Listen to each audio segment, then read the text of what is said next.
Pierre does some commentary on the World Cup final.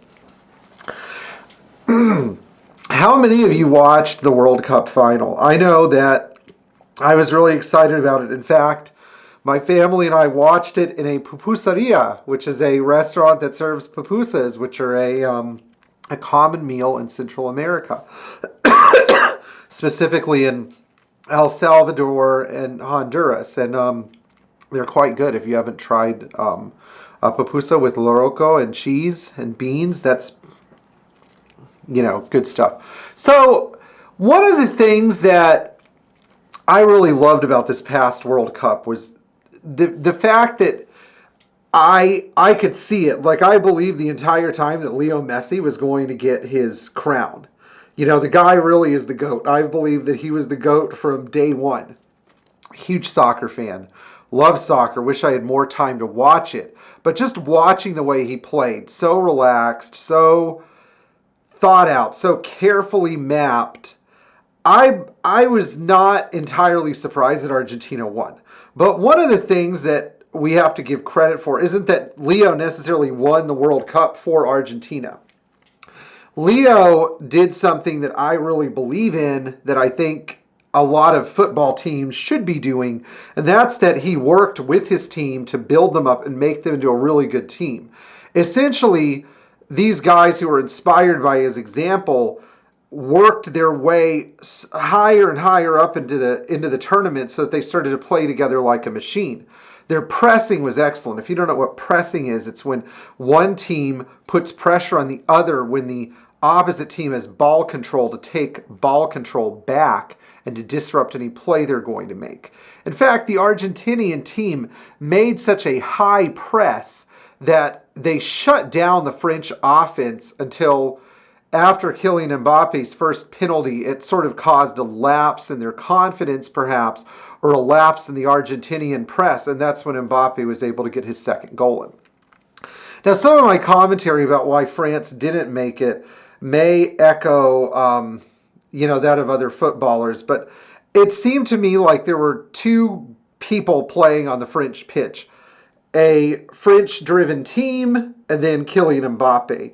And Mbappe, because he didn't really play like a member of the team, he didn't do any pressing, he didn't do any defending, he was literally just waiting to be fed the ball. I think that the overconfidence may have caused, may have kept them from scoring the extra goal needed. Of course, everybody watches the World Cup and knows that it's extremely rare for the previous champions to win a second time in a row. This has only happened twice, and I didn't see it happening again. And admittedly, Argentina almost cost themselves the victory with one of the defenders' needless handballs in the few final minutes of the game, leading to another Mbappe penalty, which he easily got. I think, though, some credit needs to be given to some other Argentinians. For example, Emiliano Martinez, the goalkeeper, is probably the reason why Argentina was able to hold on to the tie and able to win during penalties. There are two reasons for this. First of all, because he saved a critical shot in the last few minutes of the game, where he was able to deflect a short ball from one of the French attackers off of his right arm. And then second of all, because the man is absolutely the king of stopping penalty kicks. One of the things that I admired most about this Argentinian side was the fact that they don't come from these massive, well-known, highly publicized La Liga or Serie A or League One or EPL teams. These guys are playing in the top flight of football, but they're sort of like hard-working team staples. They don't get a lot of press. They don't get a lot of discussion in the media. These are just guys that show up and do their job extremely well. They are not high-profile footballing professionals like Cristiano Ronaldo or Mesut Ozil or Neymar or Manuel Neuer. These are guys that are sort of like Carles Puyol, who basically were just highly focused and did their part to win the game by playing both strongly as individuals and leading a great team effort to victory. Now, why is Argentina so important to me? Now, that's a great thing that I think that I'd like to tell you guys about, if you don't mind. When I was in middle school, I was not athletic at all. I was sort of a wimp.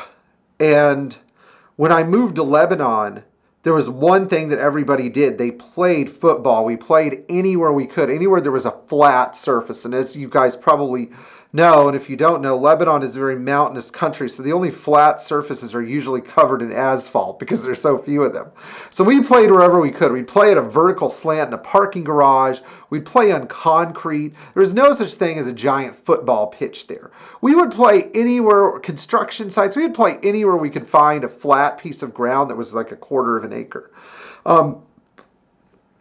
Our time playing football was, it was just something that we did every single day. It was like our only entertainment because there was rarely electricity there, so we couldn't watch television. I could go hiking because the mountains are so beautiful, but if I wanted to socialize with other kids, playing football was just what we did. It was the most wonderful thing, and I was so lucky to have this experience during middle school when getting injured was no big deal. I'd just take a rag and wrap up my scraped knee like it was no big deal. But anyway, in middle school, I had a friend named Edison Budiwan, and I still keep in touch with Edison. And Edison taught me the game when I was in that age bracket, like 12, 13. He really taught me not just how to play football well, but he introduced me to some concepts, like a good footballer has to be able to take some pain and dish it back out. Somebody who's good at football has to have a good, not just like attack in the moment, but have a plan laid out in their mind. Now, I was raised and taught to be a defender, where it's sort of an unglamorous job, but your job is to basically mind your own goal and your own space and go in really hard. And I can really appreciate great defending and great pressing. In fact, pressing was one of those concepts that we sort of used all the time. But as a sign of gratitude to Edison and how great, in hindsight, what a great friend he was to teach me so much about the game, I always cheered for Argentina. And in 1998, when I watched my first World Cup, I was so bummed that Argentina was eliminated.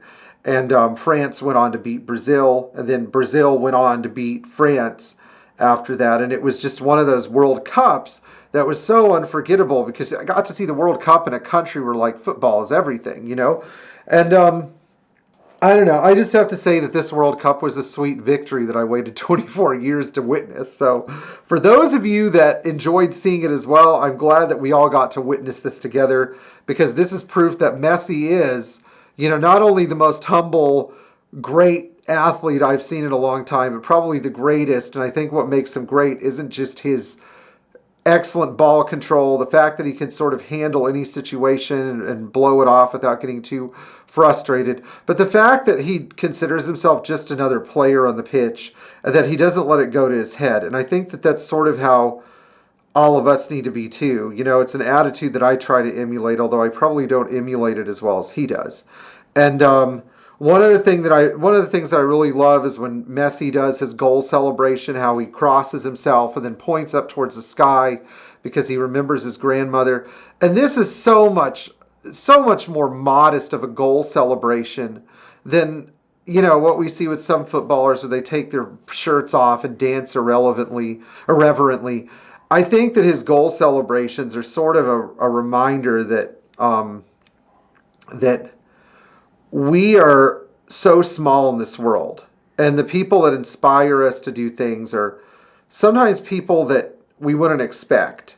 The fact that this guy was inspired so much by his grandmother, who was his biggest early on supporter, who probably is looking down from heaven watching him every time he scores. I mean, that's just amazing. Instead of thinking of himself, he thinks about how wonderful she was to help him and support him. I mean, to me, that's a very humbling gesture, and I loved seeing it over and over again as the Argentinians came back every single time we thought they were going to lose. So anyway, I hope you guys enjoy this video. I know it's a little break from my normal trajectory, but I just wanted to share my thoughts on the World Cup final.